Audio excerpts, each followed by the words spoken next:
I'm stranded on a desolate stretch of road, surrounded by darkness and the ominous whisper of the wind through the trees. My car's engine sputtered to a halt, leaving me utterly alone in this eerie silence.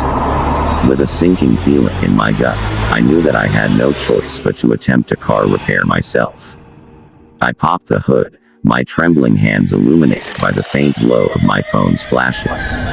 The engine bay seemed like a crypt, shrouded in shadows and filled with strange, mechanical monsters that I had no hope of understanding.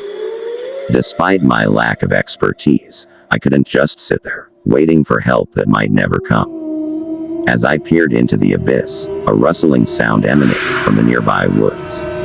My heart raced, and my imagination conjured up all sorts of horrors lurking in the trees. I dismissed it as my mind playing tricks, but the unease persisted. I grabbed my toolbox and awkwardly began poking around the engine, hoping to stumble upon the source of the problem. The eerie silence of the night was broken only by the occasional hoot of an owl, as if nature itself were conspiring against me. It felt like I was working in a void, disconnected from the rest of the world. Then, out of nowhere, the headlights of a passing car illuminated the road, revealing a figure standing by the tree line. I couldn't make out their face, but their silhouette sent chills down my spine. They were watching me, and I couldn't shake the feeling that their presence was malevolent. Ignoring the stranger, I continued my futile attempts at car repair. Sweat mingled with the dirt on my hands as I fumbled with wires and pipes. Suddenly, the engine roared to life, its growl echoing through the night. Relief washed over me, but it was short-lived.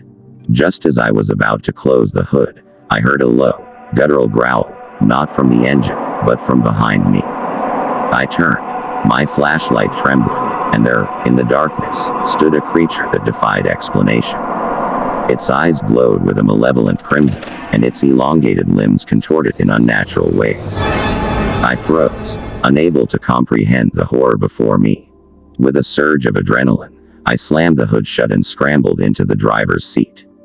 My heart pounded in my chest as I desperately tried to start the car, but the engine remained silent, as if it had never come back to life. I glanced in the rearview mirror, and the creature was gone, leaving me to wonder if it had ever been there at all. Just then, the headlights of another car pierced the darkness, and a tow truck pulled up behind me. The driver, a grizzled man with a weathered face, looked at me with a mixture of sympathy and curiosity. "You're lucky I came along when I did," he said, as he hooked my car to his tow truck. I nodded, still shaken by the encounter with the inexplicable creature.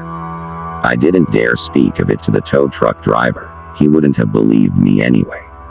As we drove away from the desolate road, I couldn't shake the feeling that something otherworldly had been watching and toying with me that night, as if the car repair itself had been a macabre game.